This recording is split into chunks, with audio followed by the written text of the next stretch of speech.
Hi. Okay, are we live now?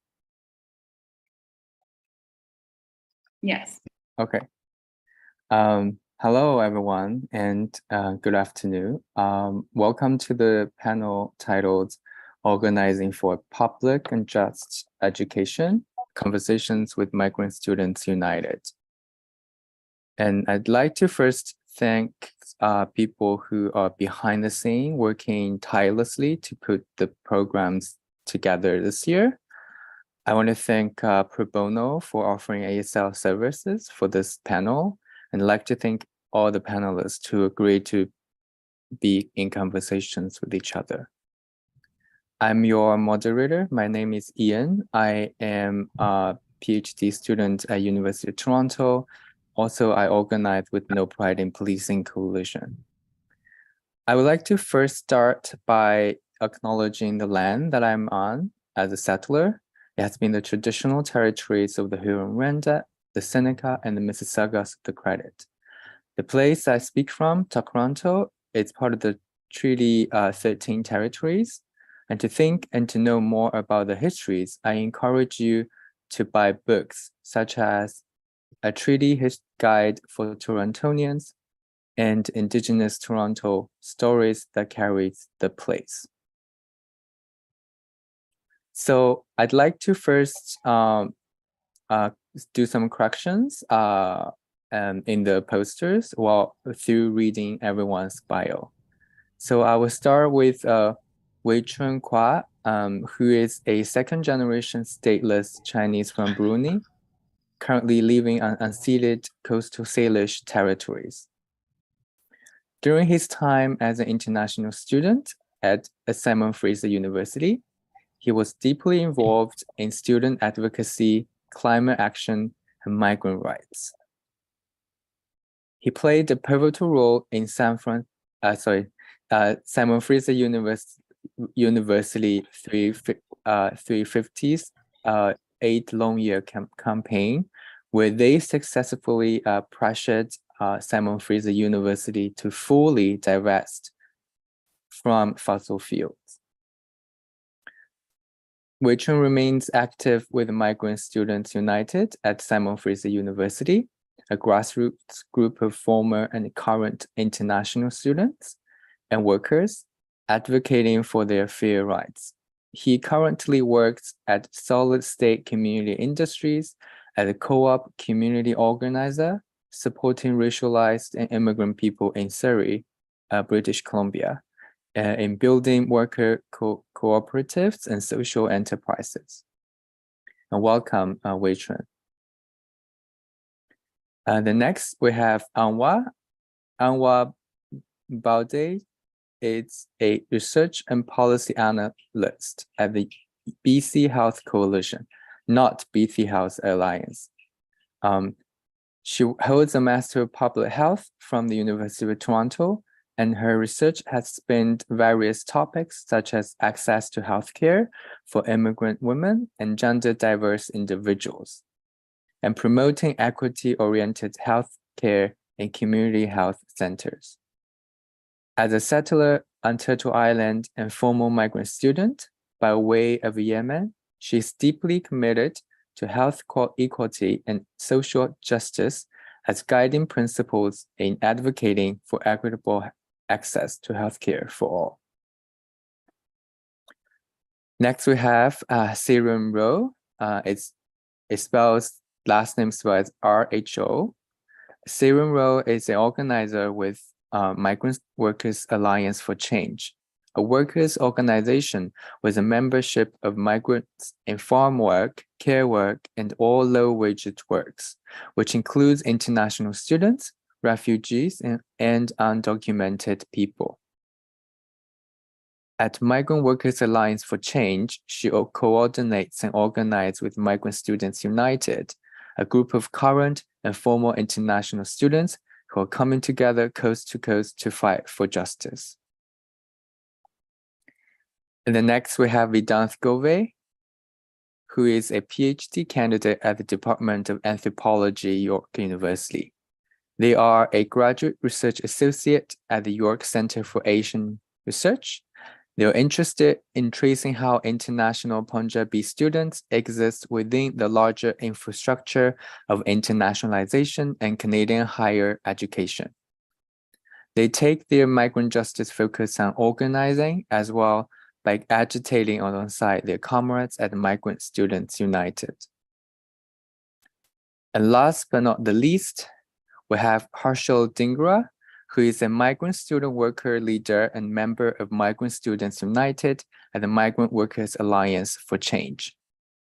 He came to Canada 5 years ago as an international student and has since then been involved in social justice and workers' movements. And welcome, everyone. I don't know why somehow my English accent is coming out. Anyways, so what is going to happen today is that we'll be talking, I'll be asking a few questions to the panelists, and we'll have a open and we'll curate an open and honest discussion. But to contextualize why we are talking about international students and workers, we need to first acknowledge that higher education has been slowly defunded in Canada. For example, Algoma University recently outsourced their program called Project Management to a private for-profit university called Yorkville University. It is not a coincidence that this program attracts a majority of international students. And this is not an isolated incident.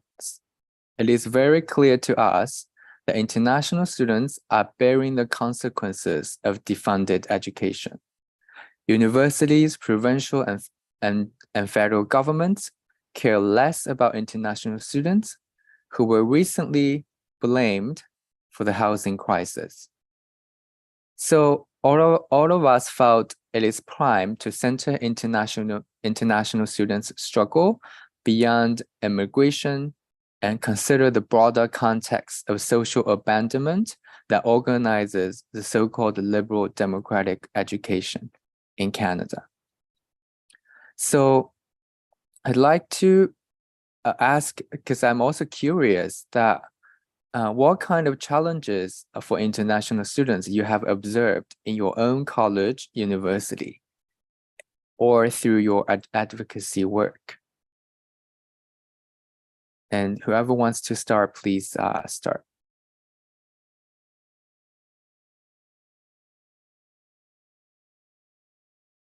Maybe Sarom? For sure. Thanks so much for convening us. And it's so wonderful to be in conversation with members from Migrant Students United at MWAC, really from coast to coast. And also do want to give a shout out to the members who are not here on this panel, but are all across the country. We have members in every province in Canada, and as well as the Northwest Territories. So I want to shout out to them.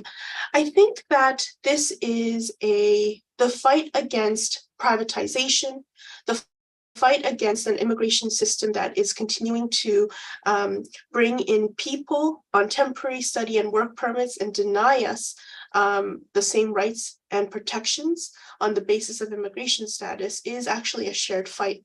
And our call to change this, our call to fight against the privatization agenda and to fight for full and permanent immigration status for all is a racial justice fight. It's a working class fight. It's a contract fight. And it's about lifting the floor for all of us. You know, today, working class students and people are really being squeezed to the bone by an affordability crisis, or what is really a crisis of inequality and crisis of low wages. And many of us are, going to classes or work hungry, stressed, taking food out of our carts at grocery stores because we can't afford it, wondering how we're going to pay for next month's rent, or, where we'll be living from one day to the next. We're also facing exploitation and mistreatment from bosses who want us to work harder, for longer, and for less wages. And for migrants including current and former international students, these issues are worsened by the fact that we do not have permanent resident status. I want to just say that just yesterday alone, Israeli airstrikes killed 700 people in Gaza, and Palestinians are the largest refugee group in the world. There are millions displaced because of Israeli apartheid and US imperialism. And I want to share a story of one of our members. 3 student unions at York University wrote a statement in solidarity with the Palestinian liberation struggle. And now the university administration has threatened to dissolve the unions and has also pursued disciplinary action on some of them. And some of them are international students, are our members, who are now facing double punishment and double injustice because of their immigration status. So when migrants and undocumented people, when schools do wrong, employers do wrong, education recruiters and immigration consultants do wrong, it's us who's punished, often with deportation. And but there is also a solution to this, right? It's one that is not only transformative and necessary, but also pragmatic, which is to ensure that Canada has a single tier immigration system, where the day that people come to this country, we come with full rights, protections, and services. And what that will do is make sure that employers, bosses, education institutions aren't able to go after a single one of us, and that we can stand in solidarity with each other, right? Migrant and undocumented people, including current and former international students, who are the largest cohort of migrants in the country, are part of the working class. And so this is a shared fight and a shared struggle. And I'm really excited for us to all hear from how our members are organizing on the ground and with each other, and the political identity and label that we use to refer to ourselves, and not only current and former international students, but migrant student workers, and also organize with farm workers, care workers, refugees and undocumented people, to really stand united and in defense of each other. So I'll pass it to Vedanth. Thank you, Sarom. Yeah, let me also just start by thanking Scholar Strike for putting this together and for holding space for us as international students and organizers. To sort of go back a little bit to your introduction, Ian, it's now been 3 consecutive years where the Auditor General of Ontario has released in their yearly report the fact that the funding model for public colleges and universities in this province is untenable and unsustainable in the long run. The fee freeze for domestic students that the province has imposed has meant a reliance on international students, and also international student fee increase around which there are no regulations. So international student fees can be increased in ways that are so kind of unpredictable, where in some colleges we've seen that the fee has been increased from one semester to the next, right? So that is the kind of unpredictability that international students have to deal with when they come here. The other thing with regard to challenges in advocacy, I can speak from my personal experience as well here. I go to York University, right? York supposedly is one of the most sort of like progressive student campuses to be on. But when I first came to York, within its union, within its student union, and also within its employer union, CUPE, there was one position on a subcommittee for international students, which only goes on to show you that in terms of representing our issues, I think the big crisis often for international students is that we have to constantly prove that our issues are worthy of representation. And what that often does is that it kind of makes us take on advocacy sometimes reluctantly, right?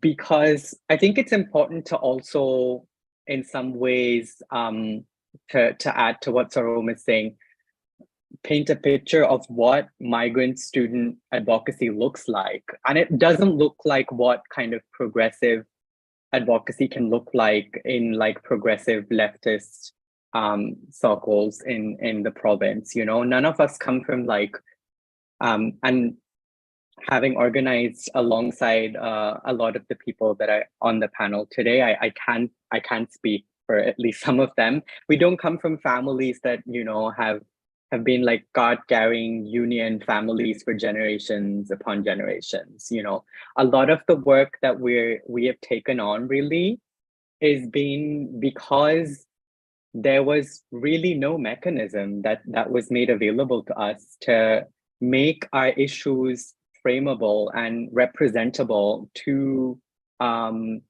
you know, all the various contesting institutions that we have to contend with on an everyday basis.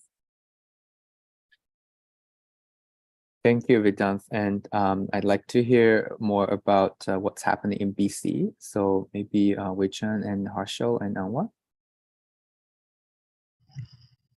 Yeah, thank you. Thank you for having us here. And yeah, really just want to start by giving a huge solidarity shout out to the students at York University. A lot of students and a lot of people are speaking out against the genocide of the Palestinians are facing a lot of backlash. So I really solidarity out to those international students as well that are really risking their losing their permits and, you know, having the university take actions against them. And yeah, just kind of on that topic as well, like in BC, there's an international student here as well who's a climate activist. His name is Zain Haq, and he has done a lot of climate actions in BC against old growth logging. And he currently, for the past year, has been facing deportation. And so that's like, you know, an additional challenges that international students face when they're standing up for rights, you know, being in solidarity with Indigenous people and taking climate action, whatever form of activism they're doing, they're always risk of being deported because of their actions. So I encourage people to kind of go through, there's an Instagram page called Stop Zain's Deportation, and really kind of, there's petitions there to sign to the Prime Minister to try and ask him not to deport Zain. So I just want to plug that in there. And in terms of challenges as well in the BC, I think it's in seeing very similar issues. When I was on the Simon Fraser Undergraduate Student Union, we ran like a food hub for international students for students in general during the pandemic. And I remember this one moment where international students came out and got their, you know, groceries and stuff from us, and they were so grateful and telling us about their stories and how they have been rationing food. Like that's how much international students are struggling, that they have to ration their food every week because they can't afford on top of like rent and paying high tuition fees. And that just, yeah, really takes a toll on like the mental health of international students, being like having to work, worrying about paying rent, you know, keeping up with their school. And there's actually increasing cases of like overdoses and suicides among international students as well. There's like well documented like news coverage on this. And it's, I think, particularly hard for international students to seek help because, you know, being new in this country, sometimes you feel very isolated, and there's a lot of cultural differences and kind of stigma to like, you know, seeking help and towards mental health as well. But you know, we're made to normalize the struggles of attending university here. It's like, oh, that's just kind of how it is. We have to like work hard and study hard and like, you know, have to like it's like we chose to come here, so we kind of have to like kind of deal with the cards that we dealt with. That's kind of what we made to believe and normalize. And it's hard for us to seek help, and some people don't want to worry their families as well. so people are feeling very isolated. And I think it needs to talk about like how, yeah, the huge stigma of like towards international students, as well as like, as you know, we're all rich, we're able to come here for these expensive tuition fees, but you know, our families work really hard to save up, and it's not just our families, our extended families as well, that, you know, pull in money for us to get here for a better future. And I think it's important to acknowledge as well that, you know, we come here because sometimes we don't have a choice, because we don't have opportunities back home, or like better education back home. And that's a lot due to the influence of like history and ongoing like colonialism and imperialism from Western countries like Canada, the UK, and Europe, and the role that they play in like destabilizing our country and the conditions that are created from that. So I think it's important to kind of put that in context as well of like why international students are coming to places like Canada. Yeah, we're not all rich, we're all struggling, and you know, we have to do what's best for our future, and it's a hard sacrifice to make, to kind of be away from family and being isolated as well. So Thank you. Harshill? Yeah, thanks, Ian, for doing this. It's really nice to be here. You mentioned the housing thing before, that international students are being blamed for the housing crisis, but in fact, we are victims of it.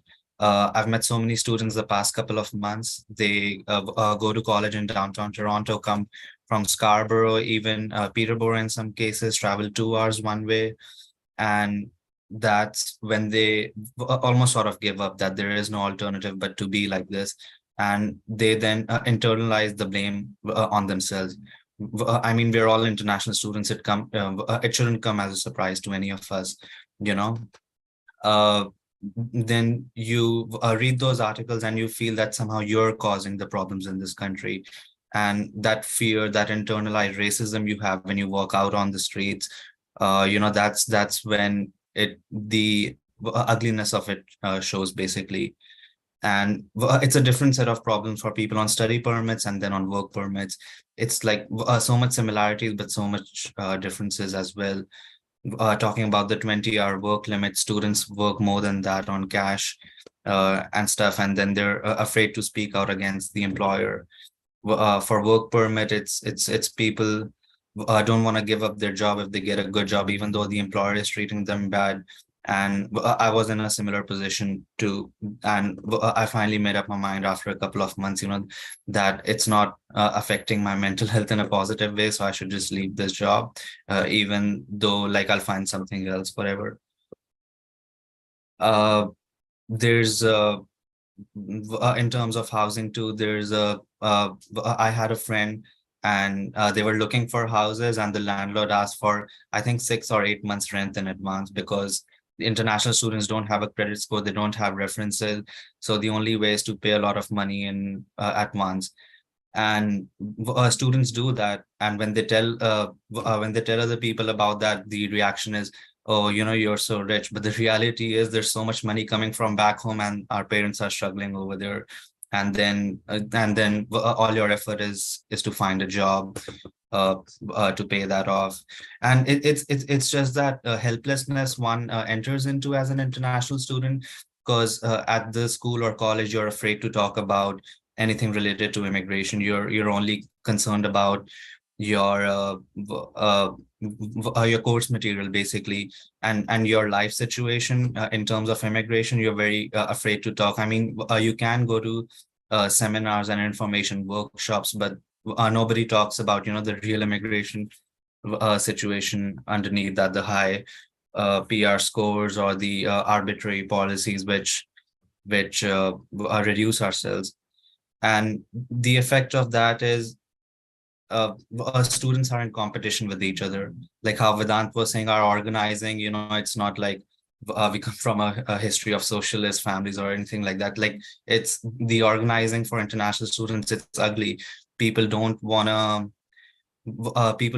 to see you as a cooperator, but more like competition. But not because deep down inside they believe, you know, that we are enemies, but it's because the social and historical background we come from, it takes a lot of unlearning to see that international students can be a good cohort as well. And the other thing I wanted to say that you were talking about the university which outsourced their project management class. And I think it's in Ontario, and Ontario has a conservative government. I mean, we can keep blaming Ontario because education is a provincial thing, but what's stopping at the federal level if the Liberal government implements the same policy? Now we can say it's, Doug Ford, it's a conservative government, and that might change, but even the so-called Liberal Party can do all that, do the same privatizing thing all over the country. And it's students, international students, and both domestic students whose future is in jeopardy. It's another challenge faced. It's this constant moving. I knew somebody who was trying to make a community here in Toronto, the study permit, work permit, find a good job, but was unable to find a good job. After 3 or 4 years, I think he moved to Prince Edward Island because he heard that PR is easier over there to get because the province is less crowded. And then he stayed there for a year or so, and then he had to come back because there was no job opportunity over there. So it's that, that you want to make a family, you want to make a community somewhere, but first on your mind is your immigration status too. So you have to move here and there all around. And that feeling of not being settled in one place, that prompts you from achieving so much in yourself. And that's the foundational challenge for an international student, I feel. Yeah. Thank you, Harshill, for all these examples. Anwaar? I feel like I'm echoing much of what my peers have already said. But I also wanted to thank you for hosting this panel, Ian, and for Scholar Strike. I got involved with organizing with migrant students because of my experiences in just trying to access healthcare as an international student here in Ontario. And it was very ironic because I was doing my master's of public health at one of the top universities in Canada at U of T, but I couldn't get to see a doctor. And like Vedanth said, we don't come from backgrounds of organizing or any of that. We kind of find ourselves that we have to advocate for ourselves and for our peers in order to be able to access, the rights that are afforded for residents and permanent residents and Canadians. In Canada, prides itself as, public and free healthcare for all. And yet the international students and migrant workers and migrant student workers are unable to access healthcare. And this happened to me, at the pandemic. So, universities and our colleges, some of us are paying for healthcare through private insurance. And that's, even more on top of the tuition that we're already paying. Some private colleges, like that private health insurance actually doesn't cover all of the needs that you might need. So some private colleges would have, private health insurance that you have to pay for and sign up for. But for example, some private insurance don't cover pregnancy or things related to pregnancy, for example. And this is something that, all women have to have a right for, reproductive health and justice in order to be able to have children wherever they are. And and we're told, there's, at the university, for example, there's a clinic, you can access that, or, your private health insurance can get you access to clinics, but there's actually a very limited number of clinics that take this health insurance. And with the pandemic causing all these issues that everyone has felt, the large wait times, not being able to see, I feel like international students and particularly, racialized women, and students that were working in frontline during the pandemic really felt that because they weren't able to see doctors because their health insurance wasn't accepted, or in the places that, the very limited number of clinics here in Toronto, for example, there's impossible to get an appointment. And these issues that we're talking about, like housing, employers, they're all interlinked because, you know, I found myself working 2 jobs, trying to pay for tuition that increased drastically during the pandemic, and my health was deteriorating. I couldn't keep up with my classes, and these things, you know, it's kind of like a domino effect to the point where students find themselves, you know, I can't take time off work because I need the money to pay for my rent, right? And you find yourself unable to go to classes. And then a student, for example, would then start missing classes, unable to keep up with work. And you find yourself then having, you know, to speak to a counselor, and they're telling you, well, now you need to take a pause from work. But if I take a pause from like work and school, then I lose my study permit. And if I lose my study permit, I have to go home. And in my case, for example, there are students that can't go home because there's a war happening in my home, right? And there's no way that I can, you know, return to that place. This is the only place I can be. So I just kind of wanted to end, you know, with this question and saying that all these challenges really are interlinked and they affect one another. And if we don't find, you know, if we don't work towards a solution that that does consider all of these factors, right? Not just band-aid solutions, temporary solutions. We need permanent solutions to our housing crisis, to our access to healthcare, to employment rights. I think, you know, that permanent aspect of it is what is critical here, not temporary solutions.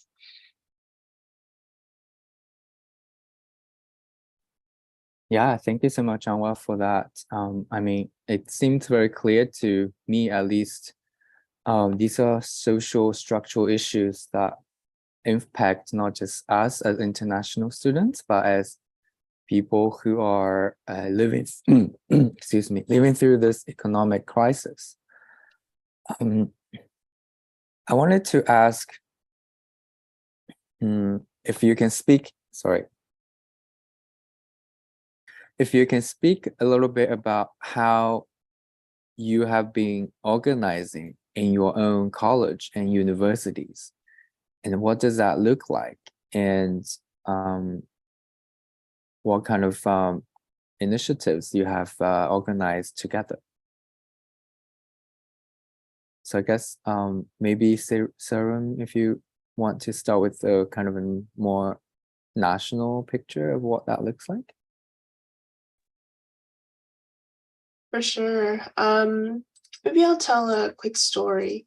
So about a month ago, on September 17th, one day before Parliament returned from summer break, thousands of people across the country hit the streets and called on Prime Minister Justin Trudeau to keep the promise that he made to create a regularization program for all undocumented people and permanent resident status for all migrant workers and students. And this is a call that has been, you know, signed on by over 500 civil society organizations, every federation of labor in the country, national student organizations, because it is, again, a shared fight. And for anybody who's out there, you can add your name and call on the Prime Minister to create a single tier fair immigration system and ensure status for all by going to statusforall.ca.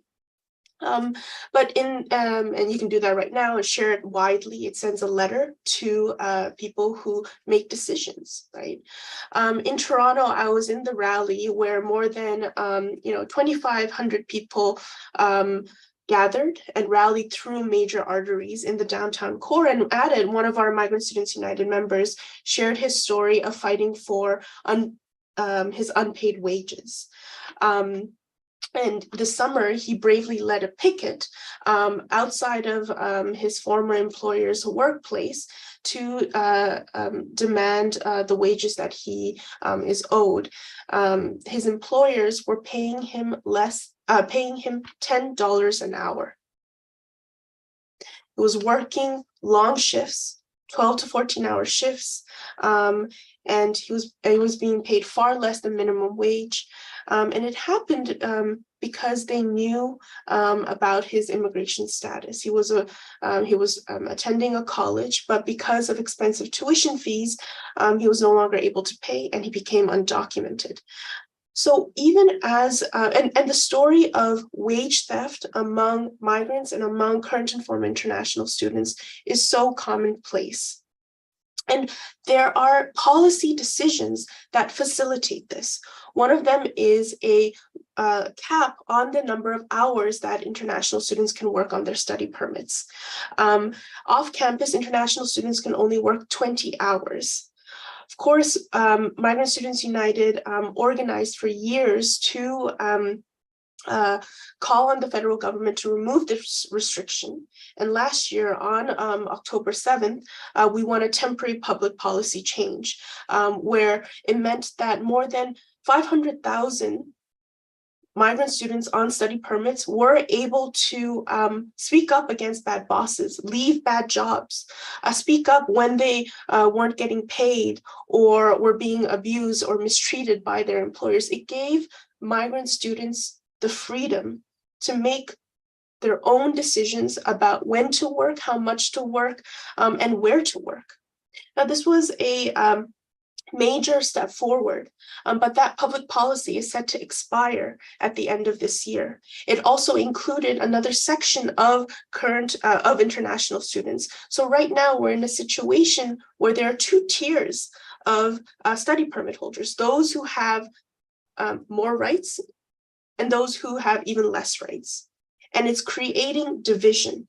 And when there are these kinds of divisions, it means that the bosses win, right? The employers who seek to make profit off of our precarity win, right?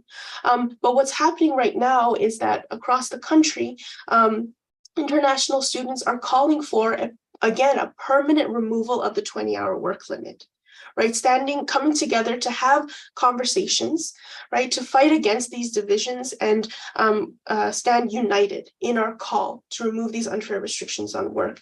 There are also things that you will hear about from some of the other panelists today around, the fact that we won 3 renewals to the postgraduate work permit, which is the permit that international students get after graduating.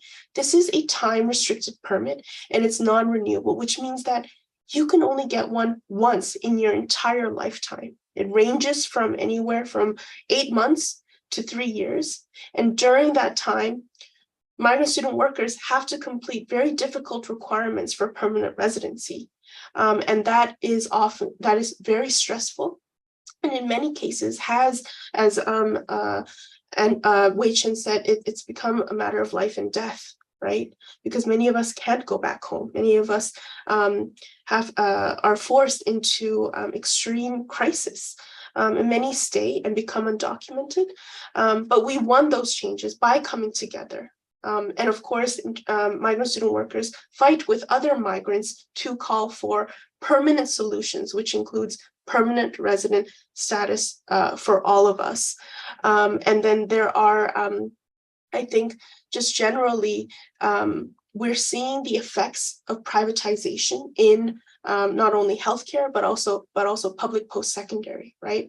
And so we're seeing that colleges and universities, rather than punching up and seeking greater public funding from provinces, are reinforcing this financial model of education, right? And that hurts all of us. We don't have public education if there are profiteers from it, right? More people are also getting hired as on contracts, right? Contract faculties are even more precarious, right? So these are shared fights, but at the same time that things are feeling difficult, people are fighting back and organizing constantly. And the only way to do that is shoulder to shoulder, arm in arm, right, together. And I think this, at Migrant Students United, every day I'm inspired by the work that we're doing together. Thank you, Sarom. That's very powerful. Harshill? One of the biggest regrets I have is that when I was a student, I wasn't as involved with my student union, but now looking back, I wish I was, because student unions shouldn't be seen something as secondary to your school life, it's a very, very important part. And that is just being very important, because at the simplest level, what is organizing? It's just a community of people in a similar situation, in a similar socioeconomic background and immigration level, in our case, just, coming together and being there for each other. It can mean things like having your back, giving you the confidence to speak up to a media outlet, or even other things like if a teacher is not behaving well, like how do you respond to that if a teacher is unfair to a lot of students.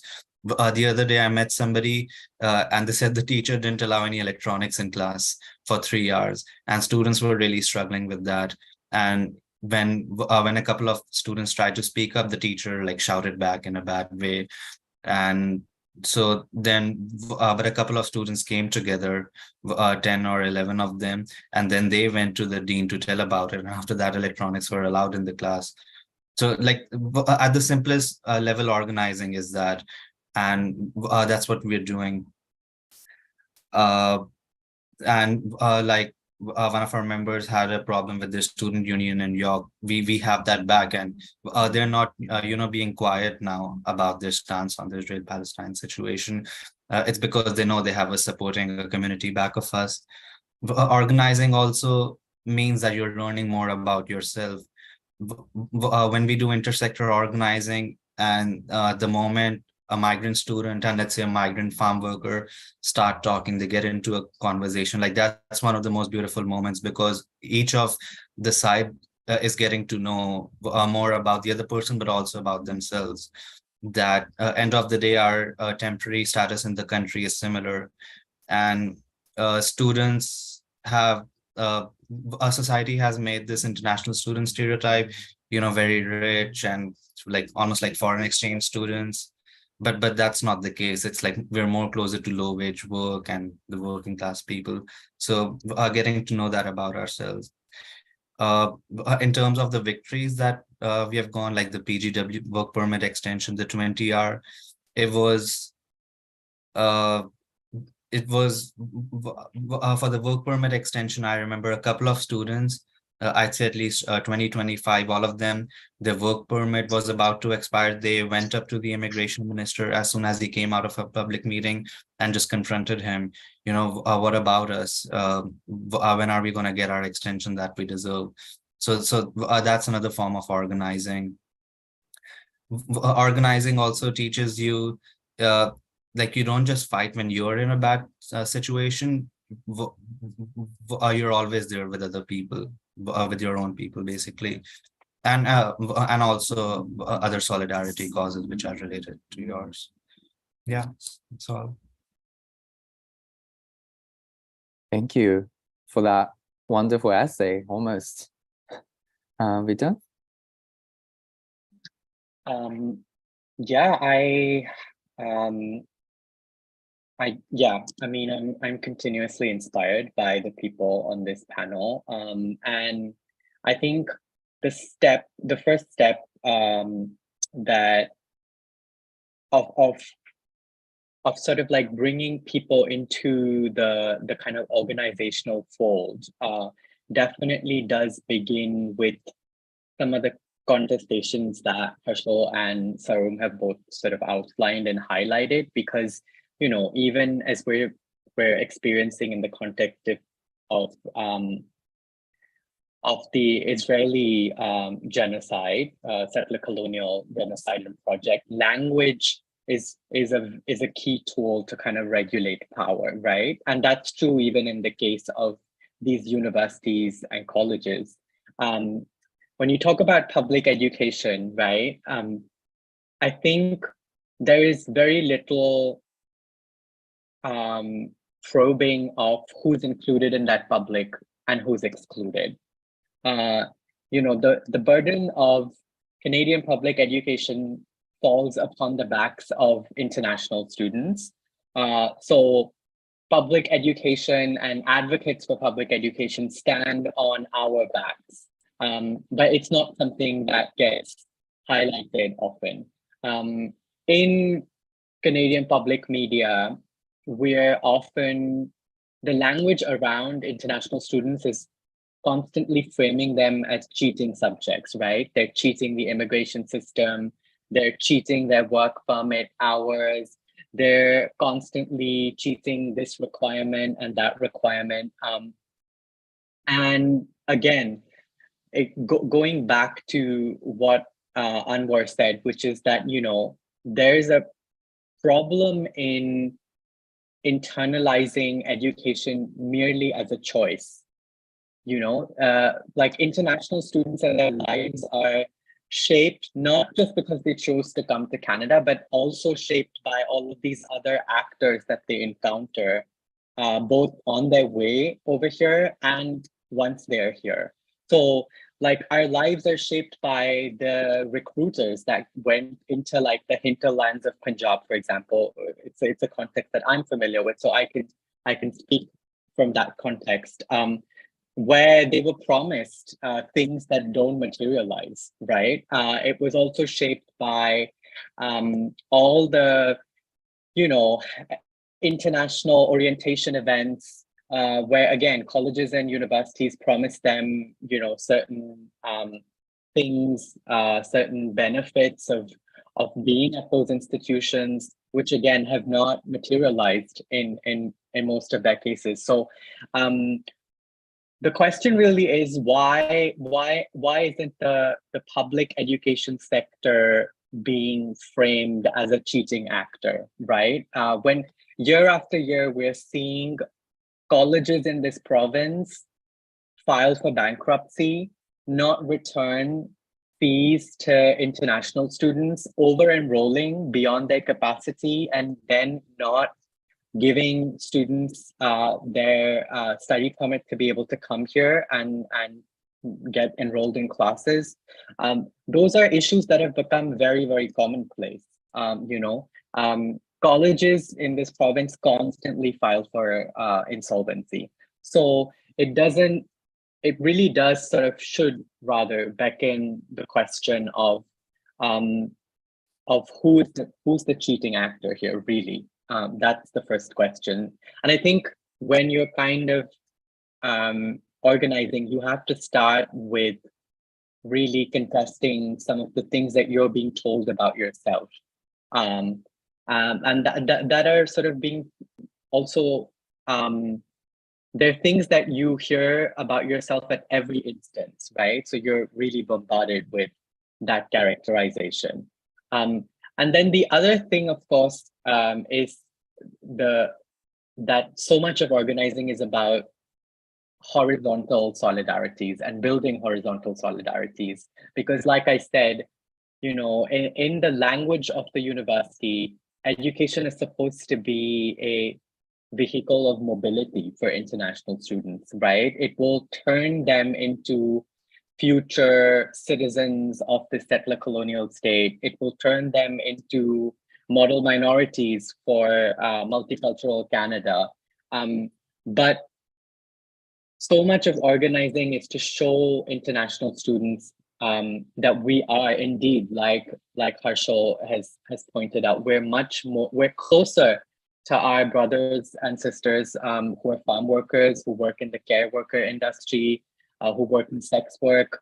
You know, our conditions and the ways in which our work conditions are stipulated are similar, and therefore our struggles are their struggles and their struggles are ours. Yeah, thank you, Vedanth. That's also very powerful. Anwaar? I just want to say I'm constantly inspired by everyone here. I almost teared up when Harshill and Vedanth were speaking just before me. I just wanted to add a little bit to what they were saying in terms of how students have been organizing, and I just wanted to add that we're migrant student workers, and my peers have already said about how our experiences of that of other workers, like just what it's been like exactly a year ago since Harshill and I went to, there was an action again, for regularization. And gives you perspective of the timeline. Like, we've been talking about regularization last year, and we're still talking to the cabinet, the ministers today. And that action was, we're going to go deliver a letter to a minister who was going to be a part of a group of ministers that are come together, and they're going to be talking about status for all and regularization for undocumented people. And Harshill and I were the ones that kind of were organizing it. We called up people to see if they would be coming. We drove, we had someone offer to drive us up to Brampton. And what we did is we had posters, and we posted them up on the minister's MP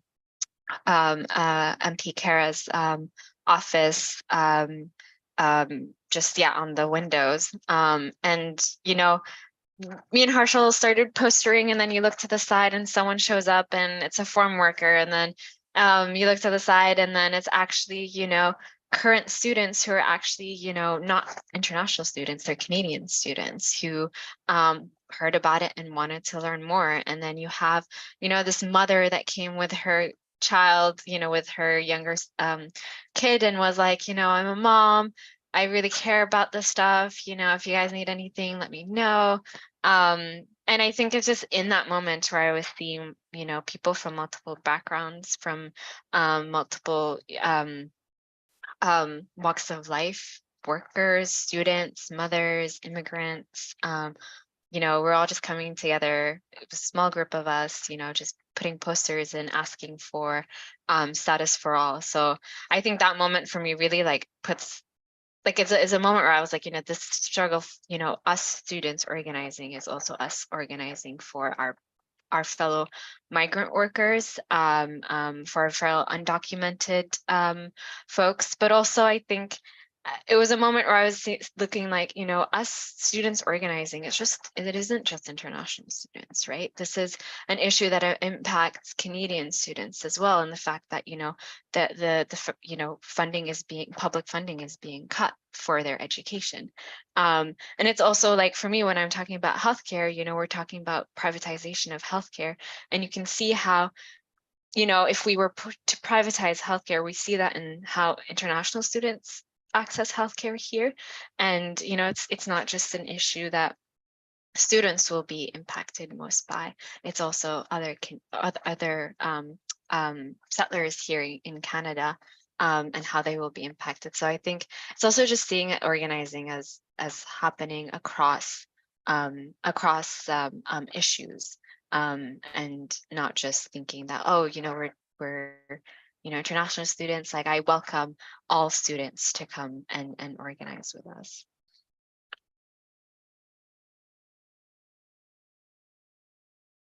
Yeah, thank you so much, Anwaar. I appreciate the nod to solidarity, to different kinds of relationships, horizontal, as Vedanth would say.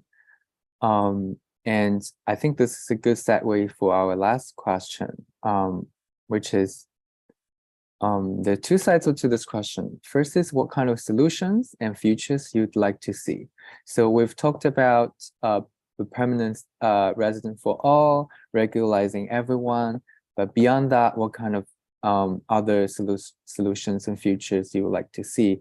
But also, because this is a panel for scholar strike, I also wanted to think about what kinds of solidarities we can do and see and practice in relation to people who work within the universities, not just faculties, but also, people who work in the cafeterias. A lot of those people are also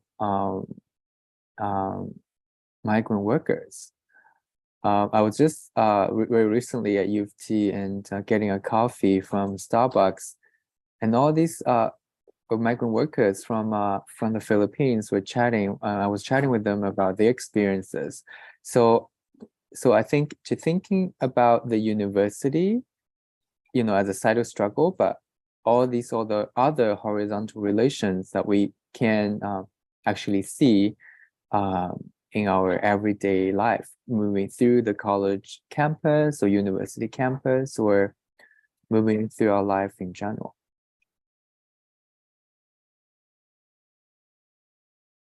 Anwaar? I might put Wei-Chun on the spot. I'm so sorry, but I just wanted to kind of speak about, you know, that question that you had about university space and organizing in solidarity. You know, part of Migrant Student Workers, we're national, and there is a chapter at UBC where there is a food bank at UBC that allows students to go and access that food bank. And that food bank was also open for staff as well. And the student union at UBC decided that no, this food bank is only for students and staff cannot access this food bank. And we know, like you said, you know, students and workers all face food insecurity. And I just wanted to note and just highlight some of the work that our peers are advocating for within the space at UBC, where they're calling for, you know, not just for students to access this food bank, but for also staff, and that this is a shared struggle. And I'm wondering if Wei-Chun wants to also weigh on this, as having been in BC and at SFU, and also wants to speak to that too. Yeah, for sure. Yeah, that's a really good example to bring up of like solidarity between international students and migrant workers, because we just acknowledge that we're in the struggle together. Yeah, and the fact that like migrant workers were being denied access to food banks, you know, our fellow comrades at UBC really organized and really went to the student union to like really advocate for these migrant workers, saying they should have continual access to food banks. And yeah, just to touch on kind of, I guess the hope is to really see more solidarity and coalition building within universities, like SFU itself, like our food service and cleaners workers, they're the university contracts the lowest bidder to for those services. So meaning those companies are paying their employees really low wages and minimum benefits, and sometimes no benefits at all. And there's a lot of students who are actually international students that are working with these workers to organize a campaign. It's called Contract Worker for Justice, and they're been meeting with the university, meeting with the board of governors of the university to really ask them to hire these people in-house and pay them fair wages and benefits. And I think in terms of solidarity in across the university, the board of governors is a really huge governing body of the university that makes a lot of decisions. And a lot of these, there are seats there by faculty members, by alumni members, by student members, but majority of them, at least in BC, are held by provincially elected people who are mainly influenced, like usually from the business, finance, and like corporate field. And I think you can see that reflected in like how universities being privatized and corporatized, that these are the people that are making decisions about the university, whereas students and faculty members have very little say in it, and can be easily outvoted by these people. And I think, yeah, just like there needs to be more solidarity within faculty members, workers, and just people coming together. The hope is to see people coming together and really going to the university admins and these board of governors to really demand the deprivatization of like universities, and having the decision made by the community members instead of like people who are not connected to the community. And yeah, just to point out that like a lot of university admins are making like 6-figure salaries while we're paying high tuition fees, and like students are not getting enough like services, like mental health services, like all these things, but they're still getting paid high wages. And that's, I think, a really big thing to kind of highlight as well. But yeah, I think the hope is to see more coalition building between workers, students, and even domestic students, right? Like we need to together to lobby the provincial government, our provincial governments, to increase the public funding to university, and that will help everyone in general. Like it will be less reliant on international students, and also domestic students won't have to pay higher like tuition as well, because their tuition does go up. Like in BC, it's like limited to 2%, but it still goes up. So I think we need to work together to really lobby the provincial government and just doing more work together.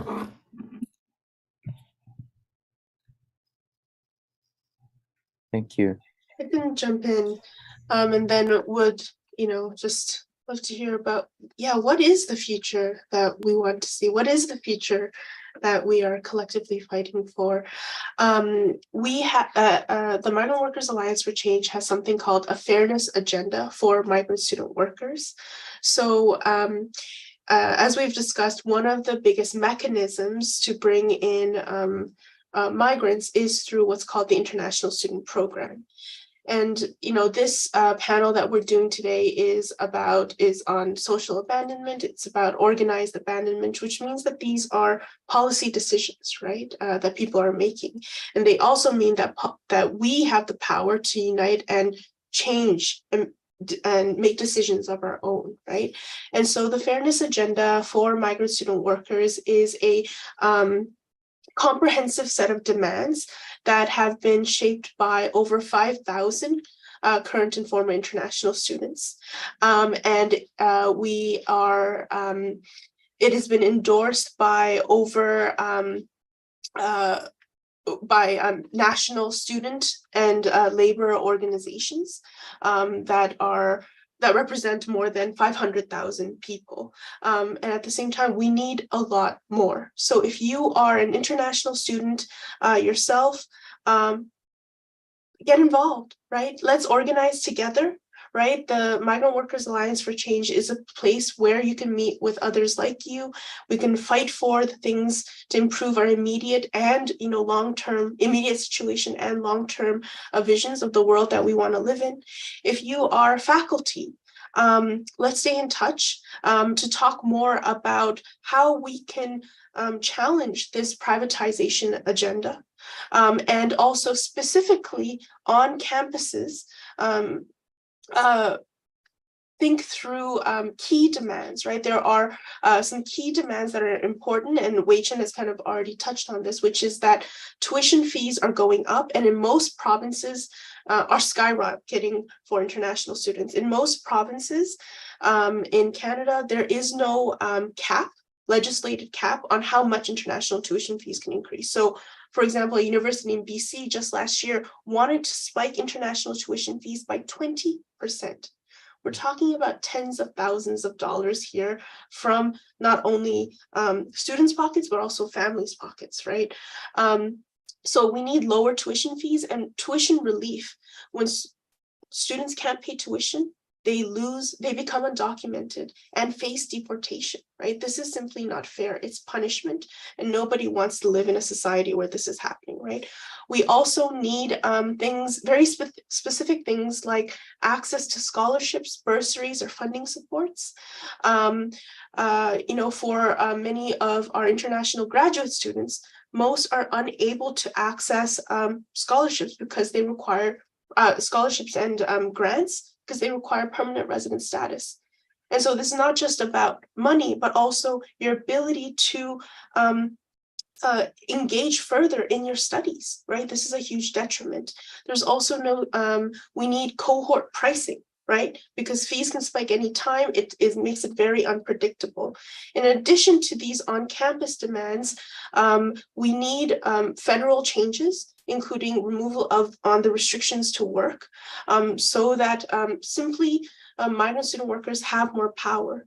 Right now, it's incredibly difficult to get permanent residency. So many who have already graduated are wondering how they're going to get permanent resident status here, right? So basically, wherever you are, we can organize together, right? It's at the level of the campus, it's level at the community, it's level at the workplace. And so if you are interested in signing the fairness agenda for migrant student workers, you can do that at migrantstudentsunited.ca. And maybe that's something that we can put on the website so people can read about it. But essentially right now we need a cross-cutting set of demands and unity. And so let's get involved to do that. And, that's just one example, and would love to hear what, you all think our future can be like. I'm going to keep this brief. I feel like in terms of policy solutions and overarching structural reenactments, everybody on this panel has some very insightful and critical sort of things to say, and they've all said them really articulately. But one thing that I will say is my sort of hope for the future for all of us personally, because I do happen to also or have been able to forge friendships with all the people on this panel, is that I really hope that there's some space for all of us collectively that frees up for us to experience joy, because I can tell you from having stood alongside all of the people on this panel that their commitment to international student advocacy is just, it's relentless. They spend so much of their time and effort not just mobilizing students and building solidarities with other communities that stand with international students, but also put in a lot of labor that actually is kind of hidden work. It doesn't really ever get sort of recognized or constituted, even within the realm of advocacy. And so, yeah, in terms of something personal, that is my hope for each one of the people that I'm on this panel with. And in terms of what I see for in terms of like a future for our building of solidarities, I think something that is sort of immediate is a lot of the focus, unfortunately, is on BC, Ontario, and Quebec. That is also because they do have the lion's share of international student enrollment. I really would like for some of our solidarity building to recenter international student issues that come from the other provinces as well. We're seeing on the ground at the moment in the way things are shaping up in Nova Scotia, where there's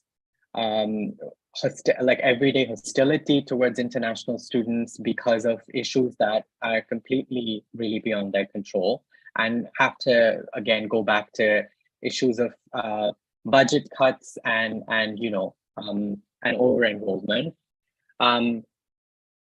And finally, I want to say that my hope really is for a future that includes an expansive idea of public education, that we can return and restore to an idea of education as a public good, as a public that includes everyone, and one that is not moving towards this the privatization and neoliberalization of education. Because if you look to other sort of global north countries which are at the other end of that that stick, at the other end of that neoliberalizing stick, it's very bleak.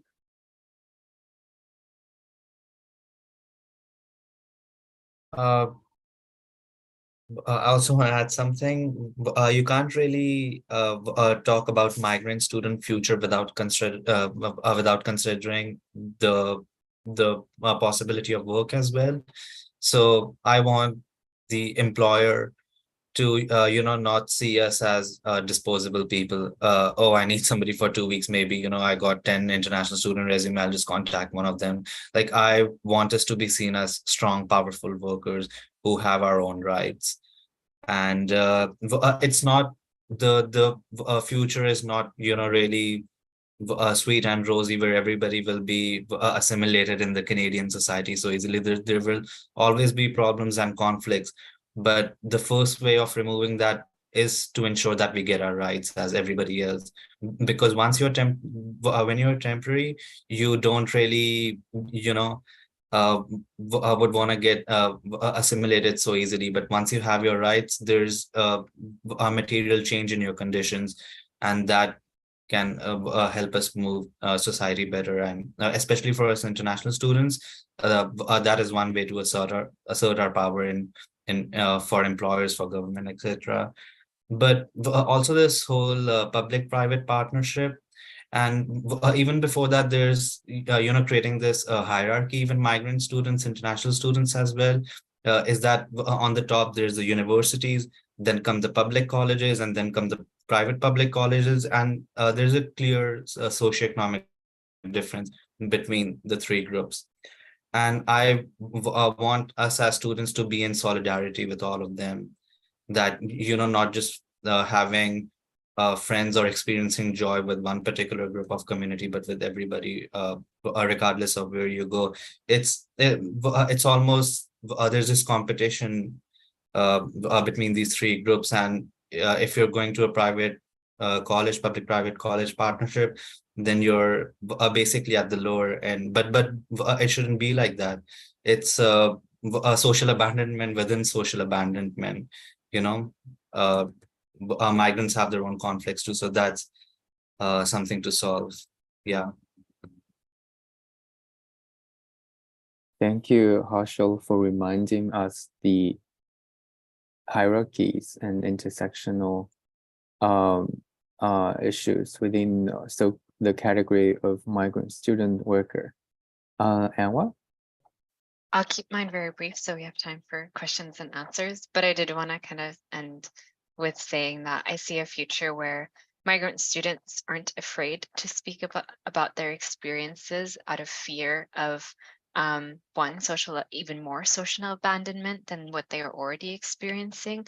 And this is also kind of reiterating what we first began talking about with students at York that are now being threatened for deportation for speaking about Palestine and what's going on there. So yeah, I hope for a future where whatever issues that students face, that they are not afraid to speak up about it, and that they are not and that doesn't threaten their ability to remain here or to access any of the social services or rights that folks are provided here in so-called Canada. So yeah, that's how I would say. Thank you, Anwaar. I think if I can briefly summarize, we wanted to think about joy, want to think about a public university, a democratic public university for everyone. That means maybe the category that we call domestic international will no longer be valid. It would just be students, and then there will be no such hierarchies and immigration policies that divide people into these different groups and create conditions of social abandonment. And I'm always inspired by all of you here and your commitment to organizing and thinking about this issue, not just within the context of immigration, but beyond that, to think about workers' rights, to think about solidarities, and to think about really what's at stake, not just for us, but for everyone. And I would say, I think all of you would agree with me that international students' struggle will at the forefront of protecting a public education for people in so-called Canada, including domestic students who think they are privileged enough to be able to access the space. What we're doing here is fighting for a bigger picture. And I do hope that if you're domestic or students or faculties who are listening to this panel, you can join us in this fight to organize for public and just education. So I was reminded that the Q&A was not open. So I think what I would do is I'll give each one of you one last time to say a few words to close, or if you have a question that you want to ask anyone on the panel, please do so. And I think each one will have 1 minute to do that. So whoever wants to begin, please just unmute yourself.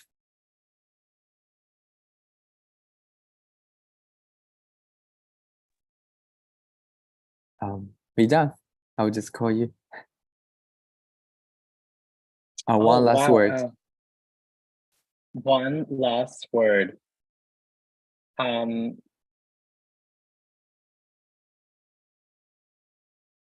I feel like I said everything that I needed to say, you know, and yeah, I'm very content to leave my fellow panelists and the panel at this point. So yeah, thank you. I have a question. Yeah. Is there a way to share some of the resources and links that we have all kind of referenced with the participants, or if anyone is interested? I think it would be possible.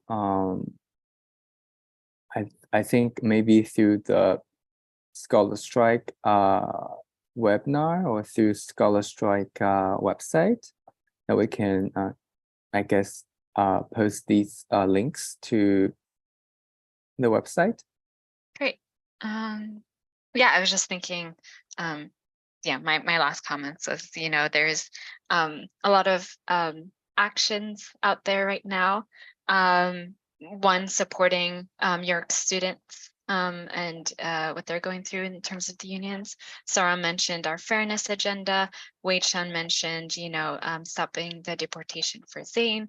And I just wanted to encourage everyone that, you know, you have a voice and your voice counts. So please consider signing up to these things, sharing them, or even, you know, discussing with your organizations or your universities for endorsing our fairness agenda. Yes, thank you. So our technical support people have said we can include those in the YouTube description. So think they will be posted there, and then for folks who are interested, they will be able to access and support these efforts.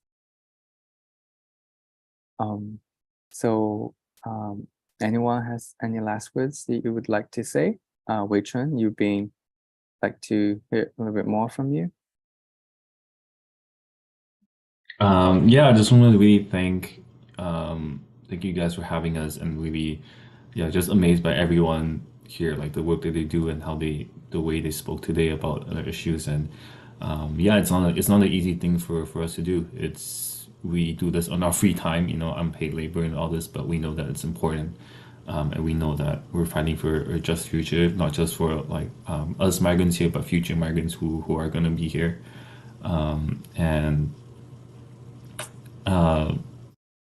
Yeah, and just really, I guess, keep going out there and keep showing solidarity for the Palestinian people. And yeah, don't be afraid of the backlash that's going to come. Like, there's a lot of support for the community that are fighting back against these institutions that are trying to punish us for speaking out against genocide. But I think it's really important for us to show solidarity with all international struggles as migrants as well, and as well as acknowledging that, you know, the Palestinian struggle is a struggle against colonization, and that as migrants, we're on occupied and colonized land as well. And it's important for us to show solidarity to indigenous struggles, indigenous people and movements in our respective regions. So I encourage people to really think about it as well when they think about migrant work, is that how we're building that relationship with indigenous people here, and how we're also advocating for indigenous rights and sovereignty in our regions. Thank you for that wonderful note. With that, I think we are at time. So if Harshill and Sarom, if you have any last words you wanted to add? I just want to say that this fight, you know, about fighting for our better rights. It's not like we're fighting for somebody else. We're fighting for ourselves. It's to never give up, and it's more easy to give up than stay in this. not only because of money and time and energy reasons, but you will meet a lot of people in life, and you'll just see things which will prompt you to do the opposite thing, that people will question why status for all, what's even the need for this, it's not realistic, this and that. And it can be very easy to just finish from it, but the only way to stop doing that is that if you're organized with like-minded people and like-minded situation and institutions and organization, that's what keeps you the energy to going on. So like what I want to say, the last thing is just get organized, whether you're international students, whether you're a food industry worker, whether you are this or that, just be organized in any community. But because by individually you can't really get further ahead. I think that captures it perfectly. At MWAC, we have a chant. So say this chant in your classroom, in the streets, at the next protest. It's united, we fight, and when we fight, we win. Thank you. Thank you. United, we fight. When we fight, we win. And to get organized, it's always the message. When we organize, we always have more people supporting each other. And thank you everyone who listened into this panel. It's titled Organizing for Just and Public Education, Conversations with Migrant Students United. And please stay tuned. The next program for Scholar Strike will be a performance by Faith Noland. Thank you. And thank you everyone for participating in this panel. And thank you Pro Bono for your ASL service. Without you, we would not be reaching people that we would like to reach.